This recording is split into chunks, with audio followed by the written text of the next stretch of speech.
Ces plants de café sont sur les terres qui étaient autrefois utilisées pour cultiver des pavots d'opium, l'ingrédient de base de l'héroïne. Les Nations Unies ont déclaré que la quantité des terres au nord-est du Myanmar utilisées pour cultiver le pavot d'opium avait baissé de 10% de 2017 à 2018. Les raisons de cela, la demande en baisse pour l'héroïne ainsi que des programmes de substitution de récolte. Davantage de fermiers souhaitent passer de l'opium au café. Parfois, ils me questionnent sur cela. Mais les histoires comme celle-ci ne sont pas courantes par rapport à la quantité d'argent dans l'économie illégale de l'État Shan, lequel, en plus de l'opium, accueille la plus grande usine de méthamphétamine. En tout, c'est une industrie à plusieurs milliards de dollars qui est liée aux syndicats du crime transnationaux. L'économie de l'État Shan pour ce qui est de l'économie de la drogue est massive.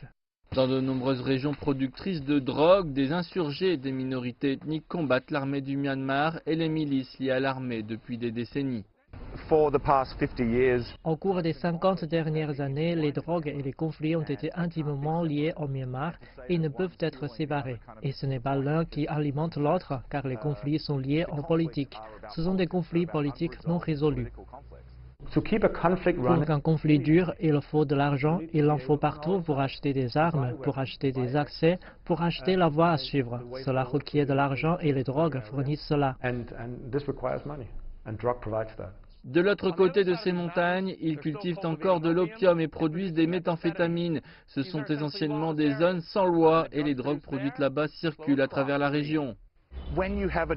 Quand on a une économie de la drogue si importante, qui est probablement plus grande que la taille de l'économie formelle dans l'État Shan, cela a le pouvoir d'évincer le potentiel pour la réforme. Quand il y a tant d'argent fait par tant d'acteurs différents, pourquoi voudrait-il changer cela? Et malgré les saisies importantes, le business de la drogue est résistant, car il y a bien trop d'argent en jeu.